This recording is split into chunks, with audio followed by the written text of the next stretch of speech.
housekeeping. There's a quiz. Wednesday? Yep, and then we'll be over chapters, the end of 9, structure, and how structure determines function. And so there'll be questions like, which one of these will boil at a higher temperature, right? Which one of these is polar, those types of things, okay? So being able to draw that little structure and then predict what the shape's gonna be.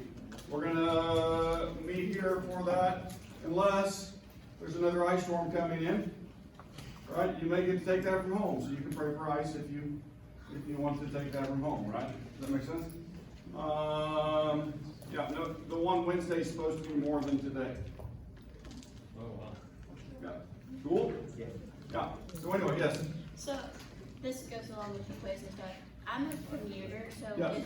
and I commute from Arkansas, so Yeah. if it gets too bad, do I need to just personally email you Call, saying? yeah, email me, but also let the dean know. I think, is that right, guys? Yeah, the dean of the college, will you just email them and say, his office, and say, hey, I can't make it in because of bad roads, and they'll send out an email, okay? Or the dean of students. They sent us an email like last night telling you what to do if that was the case. Oh, did they? Okay, so you have an email that tells you what to do if that's the case. I had 9 of you guys. Some of you may have made it because I don't think I got that many missing.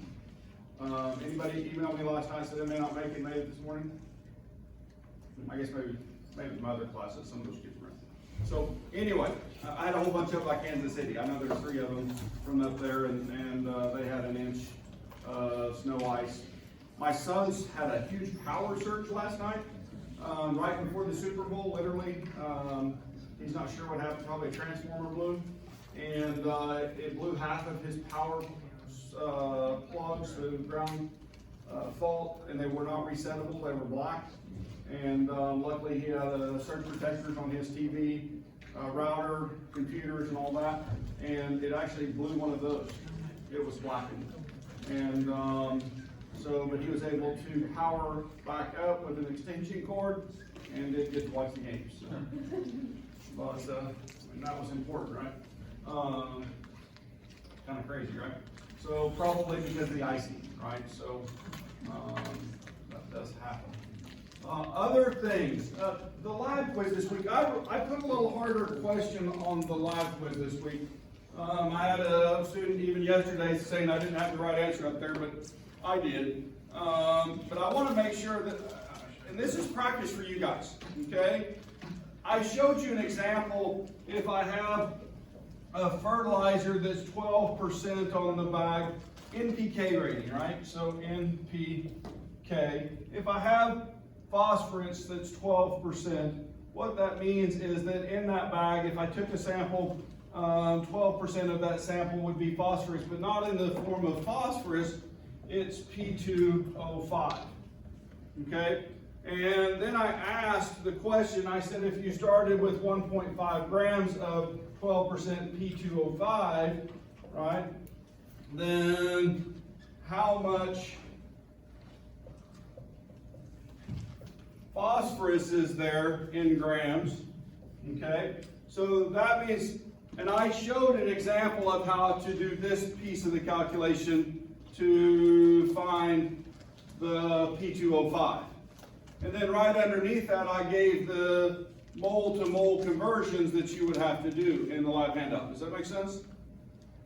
All right, and so you have to do 2 things. You would start this by doing 1.5 times 0.12. All I did was divide that by 100 to make that the fraction, and that equals 0.18 grams of P2O5.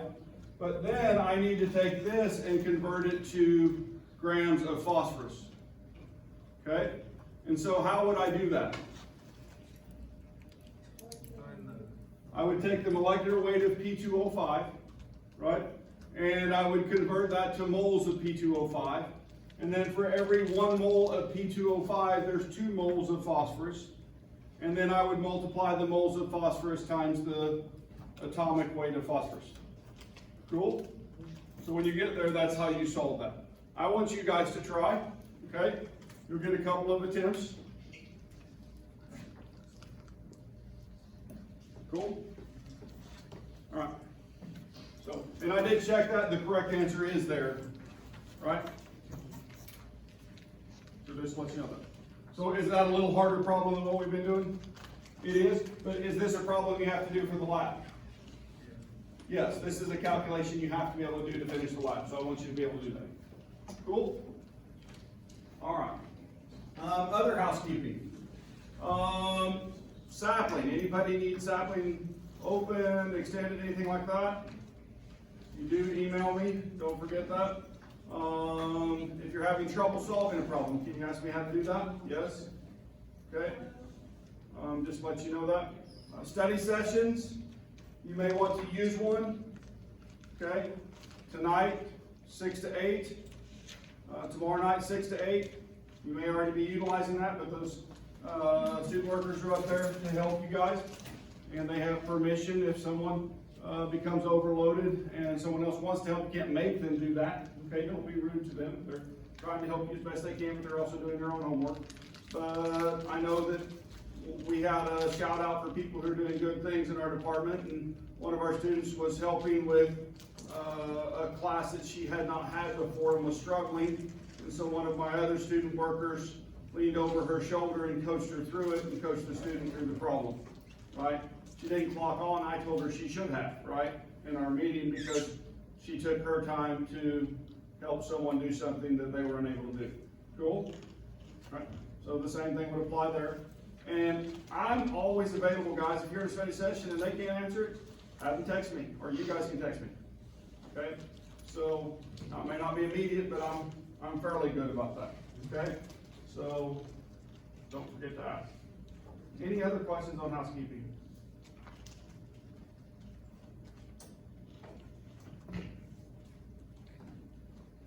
No? Is this helpful? Hope so. Give you a chance to practice those. When you finish this class, I hope you can do a basic mold conversion problem. I know it's a lofty goal, but I think we can all get there. Okay? That was a touch of sarcasm. You guys catch that in there? I was trying to be a little humorous and make you feel good because everybody's frowning this morning for some reason. It wasn't that bad. The Chiefs just lost a football game. Okay.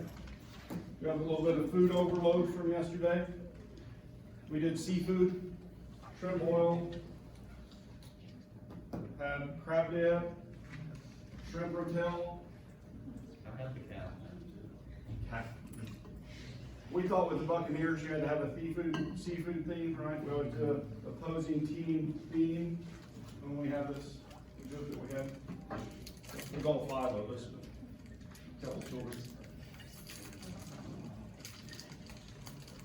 All right. The next chapter is liquids and solids materials.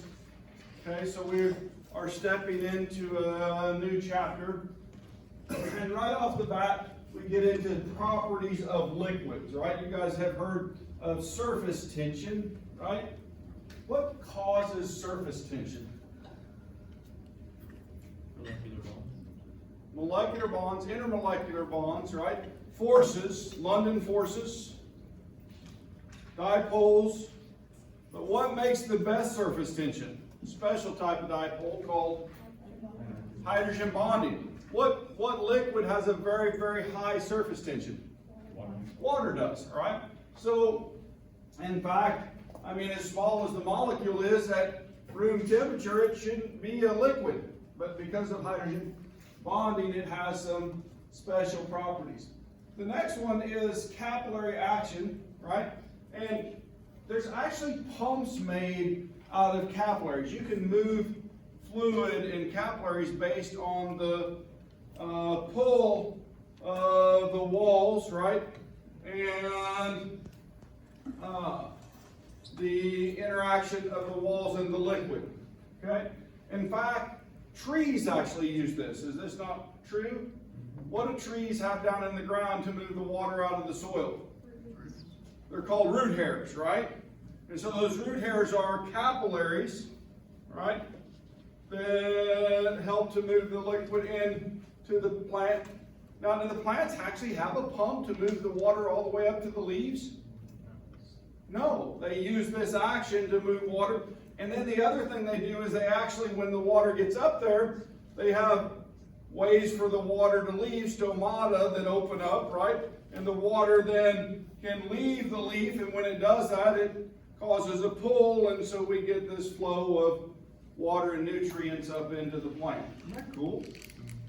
Yeah, it really is kind of cool. It's kind of amazing, but it starts with that relationship, non-covalent interactions between the root hairs and the liquid.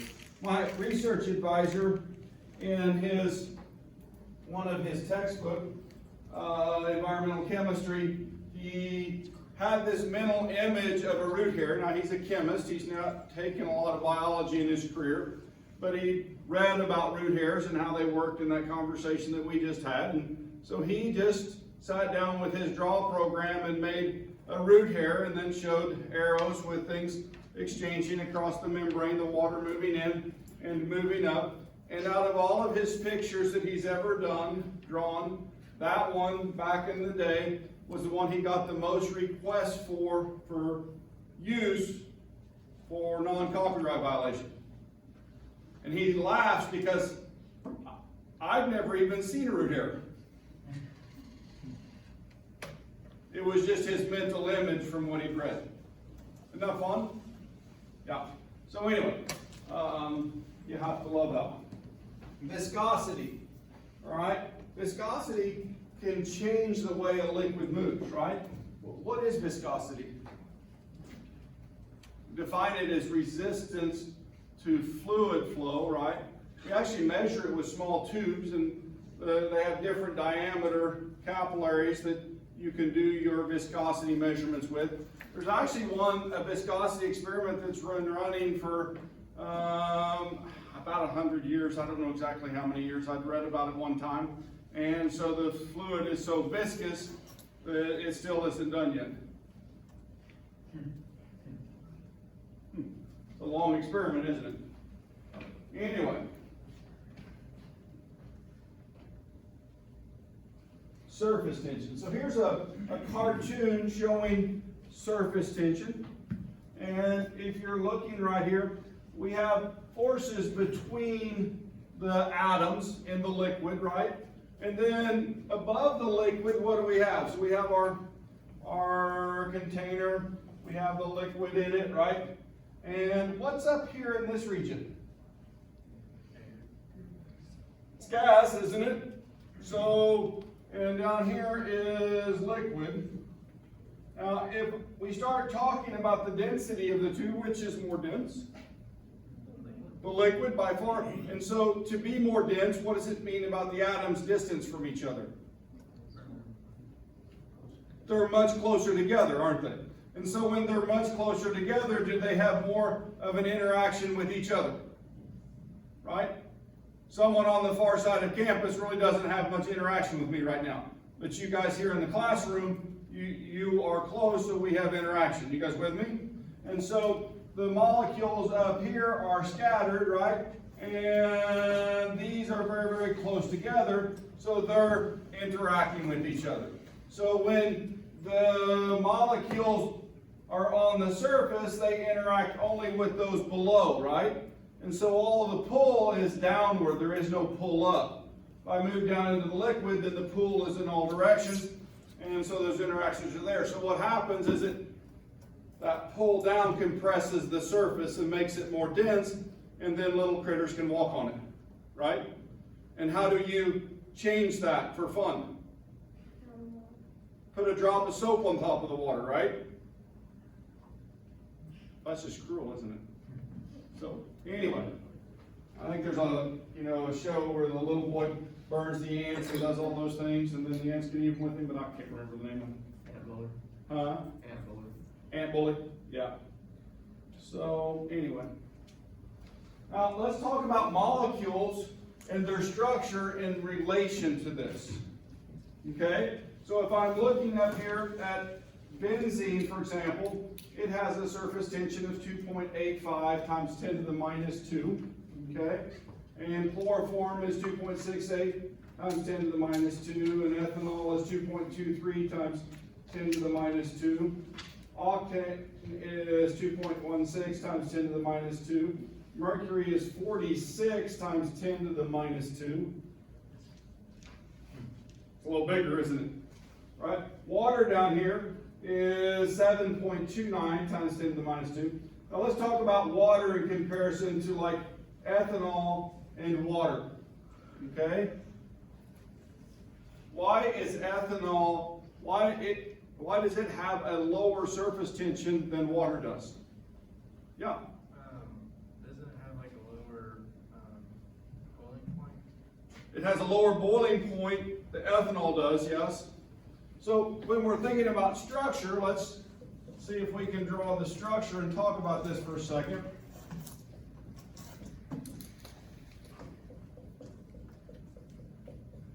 Oops, another carbon on there, made methanol. So here's the two structures.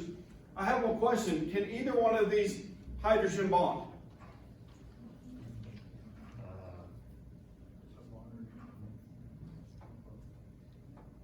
So when I'm saying yes, what am I saying yes to? Both of them can hydrogen bond because they have an oxygen connected to hydrogen. Okay? But why do you think ethanol has a lower surface tension and boils at a lower temperature? We can answer both of those right here. Structural. We have oxygen with two hydrogens, so this oxygen is readily available. It's not shielded, right, by like it is right here. So there's a steric hindrance, okay, in terms of something getting to it from this side. And this part of the molecule is more what? Is it polar or non-polar? It's more non-polar, right? And so it's kind of like it's the whole, this side of the molecule is blocked off because of this. Right, you guys with me? Now, there are some forces that would play a role in this, and what are they? London forces, right? So realize that even here we have London forces, okay? But this would have more interaction because there's more surface to distribute those to have an induced dipole, okay? So, but still it's not as strong as a hydrogen bond. Cool, you guys with me? And so that's why water has a higher surface tension, right? Mercury is much denser, and so because of that, and the pull on it, it has a much higher surface tension. Now, molecules like benzene, right? C6H6, that's fairly large, isn't it? That's a 6-carbon chain, and so it has a little bit higher surface tension just because it's larger and there's more London forces that can participate in that. You guys with me? Yeah. So anyway, so we can talk about those in that way. All right. Any questions on surface tensions? Surface tension. All right. This is showing the relationship of glass. All right. What's the structure of glass? What's it made out of? Sand, right? Sand is silicon oxide, right? So silicon right there. And so now I have a relationship. Is oxygen more or less electronegative than silicon? It's more. And so then if you're looking at the surface of the glass, the red is oxygen. And so what does that put on the surface of that glass? Whole bunch of lone pairs of electrons, right?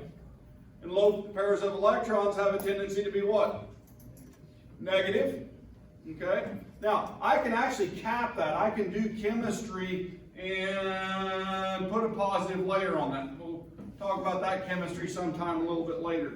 But if I have that stripped and it's clean glass, then it's negatively charged on the surface. And now, the metal-metal interaction, right? In that relationship, it approaches that wall and it doesn't like it. And so you see that curve down right there, you can see it right here. It doesn't like that charge and that negative, and so it forms a reverse meniscus, right? Now on the other side, there is a meniscus right here, and it shows that going up, right? And that attraction is so strong that it can overcome gravity and lift those water molecules up the side of the glass, okay? Your book makes a statement, and I want to phrase it appropriately, that those bonds are stronger, right, than the bonds in the water. I'm not sure I completely agree with that statement. The attractive force is high, and so it allows it to draw that up, right, in that form to make that meniscus, but it doesn't take apart the water molecule. Or when I pour out the water, does the water stay on the glass? Not if the glass is clean. The water comes out, and so that force isn't greater than that between the water molecules. Does that make sense? So I disagree with the way that's phrased. Just let you know that. Okay? So it's just a little thing. I understand what they're trying to say, that those forces are very strong. Does that make sense?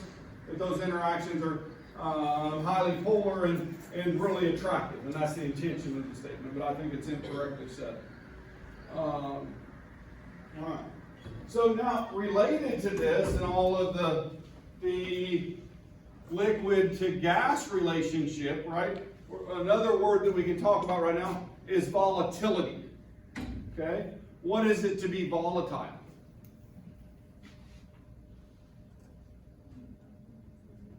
You evaporate easily. When I'm talking about a volatile person, that means that I can erupt in anger, right? Or emotion when I'm volatile. You guys get that? That's where that comes from. And so the tendency to escape, right, is volatility, right? What changes volatility? Temperature does, right? At a higher temperature, I have more kinetic energy in the molecules. The place where the energy is great enough for that to escape, right? I'm putting energy in enough to overcome the molecular attraction, right, between each other, and when I get enough energy, then I can leave. Right? Now, that happens all the time. Right now, if I had a liquid sitting here, there would be some of that going up, and there would be molecules going in. Right? You guys with me? Now, if I leave this open to the atmosphere, the net loss is greater than the gain, and what happens over time?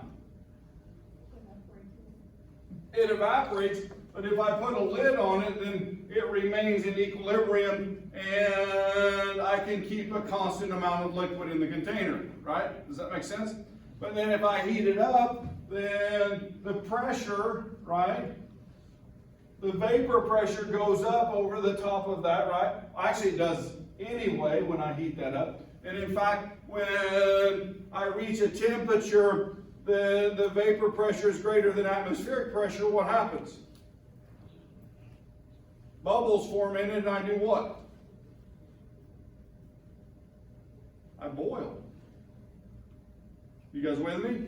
Okay. So all of these things are connected, and we're talking about kinetic energy of the molecules. Okay? Kinetic energy of the molecules. Volatility, tendency to vaporize, vapor pressure, pressure of the vapor above the liquid.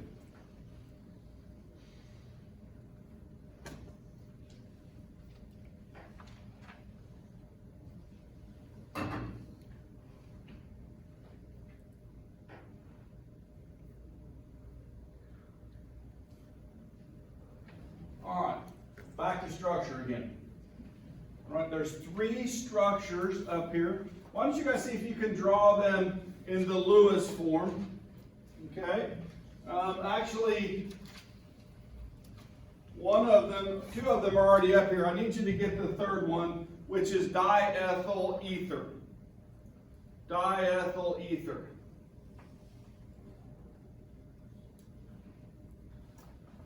You guys draw that? So di means there's what? two ethyl groups, and then ether is any molecule that has a carbon chain, an oxygen, and a carbon chain, and that oxygen has a single bond on either side of it. That's called an ether. And this is an ethyl group right here, right? How many carbons are in an ethyl group? 2 carbons. And so if it's diethyl ether, what happens on this side? There's another ethyl group, isn't there? So in other words, if we draw that,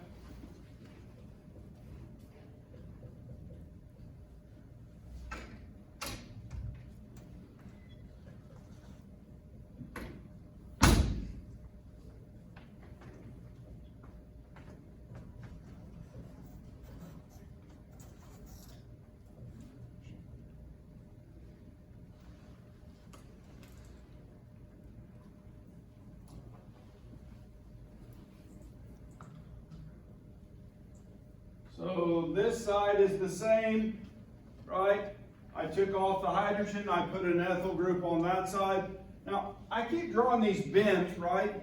You guys realize there's some lone pairs of electrons that hang out there, and this is a bent structure, and so I have a tendency, because my brain just puts it in that shape. Doesn't have to be, you guys realize that, right? Okay, so if I'm looking at that, then diethyl ether. Now, which of these can hydrogen bond?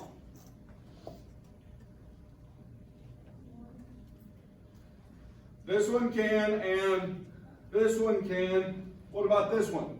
The oxygen's been taken up by both of the ethyl groups. There's 2 ethyl groups, so there's no hydrogen on the oxygen. This cannot hydrogen bond. It's a little bit polar, but then it's shielded, okay? Because these methyl groups, those hydrogens hang out there and they kind of shield that, right? And so this is fairly, it's got a little polarity, but fairly non-polar. You guys with me? So then, what's the primary attraction? There's a little bit of a dipole, but then the rest of the attraction is what? London forces. Okay, you guys with me? So structurally, then, now wait a minute, I should ask another question. Which one of these is the biggest? The one we just drew. It's the largest, isn't it? And usually larger things are stickier, right? And should have a higher boiling point if they have the same type of structure. You guys with me? But because there's a structural change, there's something that really cool happens. Water, which is absolutely the smallest in this group, right? Should be the one that has the lowest boiling temperature, but instead it has the highest boiling temperature. It's backwards from what it should be. Does that make sense? Yeah, but it's because there's more than one type of force interacting, and so because of that hydrogen bonding, it has the highest boiling point, right? And so we see the relationship vapor pressure to temperature, and so where the vapor pressure equals that of atmospheric pressure, right? Where it boils at 760 millimeters of mercury, or 1 atmosphere, then what we see is that diethyl ether is at 34.6 degrees C, ethanol is at 78.5 degrees C, and water's at 100. That's kind of cool, isn't it? So it's truly structurally related, those tendencies. I can't tell you how important structure is in simple things like this, and then in more complex things like drug development and those types of things. I mean, complex for a chemist, right? You guys with me? And so making these molecules is quite significant. I've asked you guys over and over, what's inside those bubbles in boiling water? Water. What's inside the boiling bubbles of diethyl ether? Diethyl ether. Okay? That's the gas on the inside. It's going into the vapor phase, and that's what fills those bubbles. Cool? Yeah. All right. Nothing else we've learned that. That may win you $1 million someday. Never know. Yeah. All right, liquid and gaseous molecules. So this is showing molecules moving in and out of the liquid, right?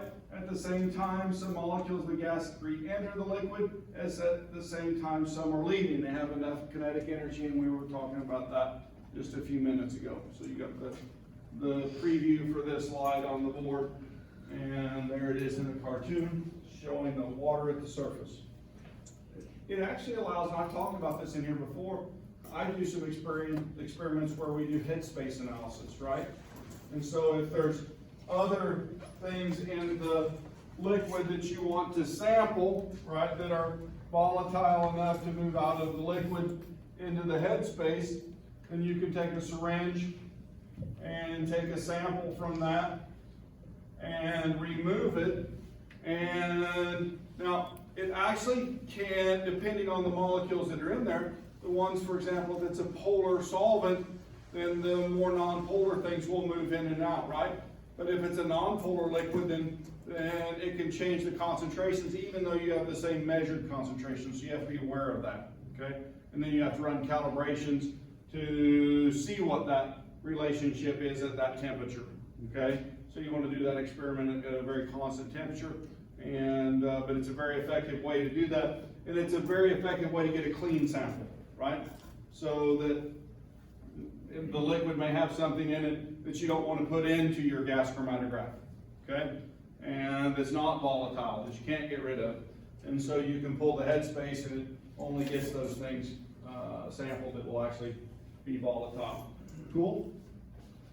Now, fun stuff in my mind, but I may be the only one that get a few others you in here to appreciate that, I hope.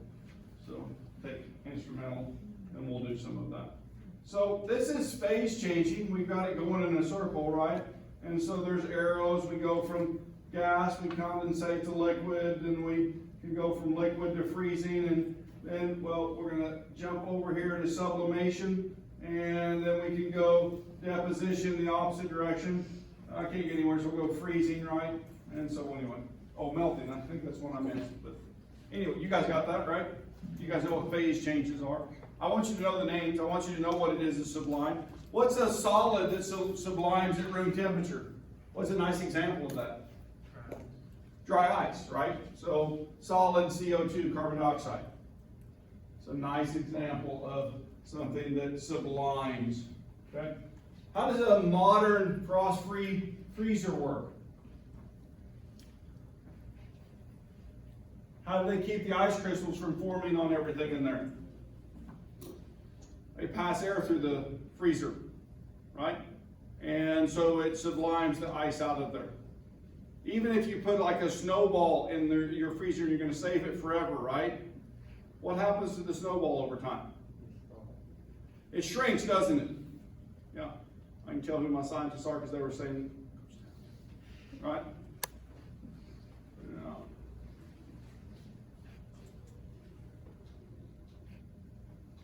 All right. So these are definitions I think you already have in your vocabulary. If you don't, then I want you to add them, but they should be there. Evaporation, phase change from liquid to gas. Condensation, phase change from gas to liquid. All right? You guys know that, I hope. And I want to talk about that in relationship to things leaving. To me, it's this picture. This is a vapor pressure related to temperature, right? Vapor pressure related to temperature. And you guys already know this. What happens to the vapor pressure as the temperature raises? It increases. What happens to the vapor pressure when the temperature decreases? It goes down, doesn't it? All right, I use this in the kitchen all the time. You guys with me? Yeah, I mean, when I want to, I've got something that I want to reduce. For example, I've taken some balsamic vinegar and I've put on some vegetables, and I want that to reduce to more of a syrup-like, and at the same time brown the vegetables. And I crank the heat up, right? So I can carbonize the surface, so I can get some of those sugars released, and then evaporate the liquid off, and to concentrate that vinegar, the sugar in the vinegar. And then when you taste on your palate, there's still a bit of acidity left, but there's a sweetness to balance that, and you go, oh wow, that's really good. You can even make something that tastes as bad as Brussels sprouts palatable. Does that make sense? In fact, they're kind of good when you do them that way. Especially if you add a little salt and a little bit of fat with that. Okay? So you put a little bit of bacon in there with it. That's chemistry, guys, and it's connected to what we're talking about right now. Then you can just take out the Brussels sprouts and just have bacon. Just have the bacon and the reduced balsamic. Yes, I have a 16-year-old that is known for doing that. He'll pick out all of the bacon, right? Yes. Mm-hmm. He also, like we did a shrimp boil yesterday, I don't think there's any andouille sausage left anywhere in that. Some 16-year-old cherry picks the andouille sausage, right? So anyway, but that's what this is showing. And what happens, right, at sea level, right about here. This is vapor pressure in Tor. I'm about 760. What's happening right there? It's the boiling point of water, isn't it? Okay. How can I change the boiling point of water? Let's ask that question based on this. Adjust the pressure. I can adjust the pressure. If I lower the vapor pressure around, right, then if I put it under vacuum and I drop the pressure, or if I go up into the mountains, right, that happens there too. Okay. Does it take longer or shorter time to cook pasta in the mountains? Longer. Why? Because the pressure's lower, the water boils at a colder temperature. So it takes longer to cook the pasta. So it's easier to boil the water, but the water's boiling at a lower temperature. Oh. It's boiling at a lower temperature, so it cooks slower. How is it faster to boil a chicken or to throw it into a deep fat fryer? Deep fryer, why? Because it's a lot hotter. It's a lot hotter. I can get my oil up to ideally what 350 degrees, right? Somewhere in there. And anybody run a fryer? Is that about right? Yeah. Yeah. So I know that for fish, that's about where I want it, right? That makes that nice crispy outer coating, but doesn't char it, kind of thing, right? So my oil can boil. Well, it doesn't even boil at that temperature, does it? It's just sitting there hot, right? And so I can cook it much faster because it's hotter at that point. That's connected to this, okay? Because the oil doesn't boil. Yeah. So inversely, like, even though your pressure changes, your boiling point will remain like inversely proportional to what your pressure is, or would it? So my boiling temperature, as pressure comes down, my boiling temperature comes down. As my pressure goes up, the pressure on top of the liquid. Okay? Well, what was your great-grandmother's microwave? Anybody know? Dutch oven. They're still around. No. Dutch oven did help increase the cook speed. There's no doubt because of the heavy lid raises the pressure a little bit. That's not what I'm looking for. You ever heard of a pressure cooker? Anybody use one to can, those types of things? Yeah. That was your grandmother's microwave. Okay, well, or great-grandmother, my grandmother's, but your great-grandmother's. Literally. They would cook meals, and then when they were in a hurry, you had that short cooking window, you could cook a whole chicken in, 30, 40 minutes. Completely done. In a pressure cooker. Now, every once in a while they blow up in the old days, right? It's a bad deal. Bad day, right? But what they do is they seal the container, and you could change the pressure. They're really neat design. My grandmother had one of these, and she had weights that would go on top of a stem, right? So the stem would come up, and they were made out of steel, and they would set down, and the heavier weight would give a higher pressure. Does that make sense? Yeah. And now, different ones are designed differently, but that's what she had. I don't own a pressure cooker now. Right? I should start canning, but it's one of those things I just never have done. You only can have so many hobbies, is the way I look at it. Cool. That makes sense. Yeah, so that there's a seal on the lid and a vent, and you drop a weight on the vent. So anyway, and then what happens is you raise the vapor pressure, and so your water gets to a higher temperature, so then at a higher temperature your food does what? Cooks faster. Yeah, fun stuff, right? Related to volatility, vapor pressure, and those types of things. All right? So pre versus T, exponential function as T increases, P increases. Now, if I want to use this for something useful, I can start rearranging my equation and doing some really cool math. And we're going to talk about that in the Clausius-Clapeyron equation. Okay? So if I do an Ln function in this relationship and a little bit of rearrangement, then, well, we've been talking about cooking, and we wouldn't worry about this as much cooking, not in my kitchen, but I would as a chemist. And there's some great information that we can get out of this, such as the delta H of vaporization. Now, what was delta H called? The heat of vaporization, right? There's another word that we might use just to connect language.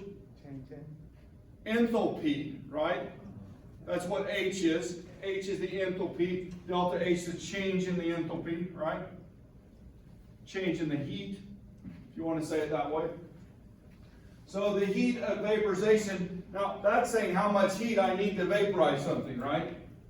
So if I want to find the heat of vaporization for any particular liquid, then what I can do is I can do a plot of Ln, the pressure, right, equals negative delta H, vaporization, times R, divided by R times T, plus C is the intercept, right? But now, if I plot Ln P versus 1 over T, right?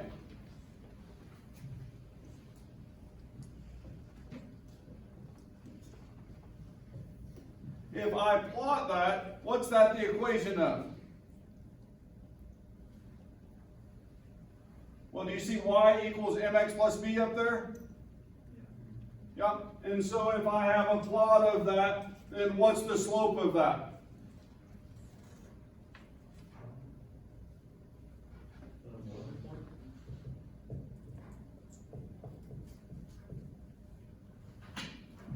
And what's R? Gas constant. Yeah. I mean, we're dealing with gases here, right? Now, we're going to use a little different unit here. We're going to use joules per mole Kelvin instead of liters atmosphere mole Kelvin. Right, you guys with me? But this is the experimental way I can do vapor pressure experiments, right? Versus temperature, and find this value, the heat, right, of vaporization. And those are reported. That's how we know what they are. Okay? So I do that experiment. All right. Now, you can also use it in this way. There's a sapling problem that does that. Just like in our PV equals nRT, our ideal gas law, then we can look at changes. Okay? You guys with me? And so we can look at, whoops, my bad. We can look at changes where P1 is the initial state, P2 is the final state, and T1 is initial temperature, T2 is the final temperature, and proportionally these will change together, right? You guys with me? And so the R we're using is 8.314 joules per mole Kelvin. And so anyway, we can do a math problem with this. Because you guys love math problems. I got 5 minutes, we'll at least get it set up.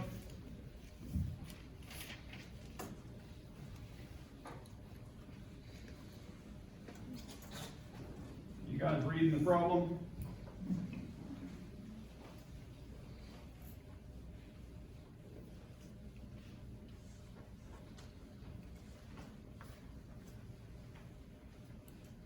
How big is the flask? we use that 5 for anything? Nope. Okay, we actually need the pressures and temperatures, right? You guys with me? And then we've got R, and right there, what are we given? Delta H. So we have delta H, we have R, we have the amount of mercury, 3 grams, and the system room temperature is at 25 degrees. By how many degrees should we increase the temperature of the flask to triple the mercury vapor pressure? Right? So that means we have P1 equals P2 equals T1 equals T2 equals, oh, that one's easy. That was X, wasn't it? So what's the final temperature going to be if I triple the pressure? Okay. Now, it doesn't give you numbers specifically for pressure. Could it give you those numbers specifically? Yes, but it just gives you the ratio, right? So 1 and 3, would you guys agree with that? We just tripled the pressure. Cool? Right? So then what was the initial temperature? 25, so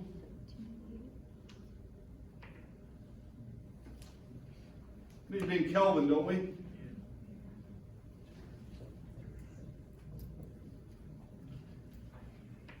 All right, so we've identified those. We would plug those values into the equation, right? And so, delta H of vaporization, I forgot to put that on the board.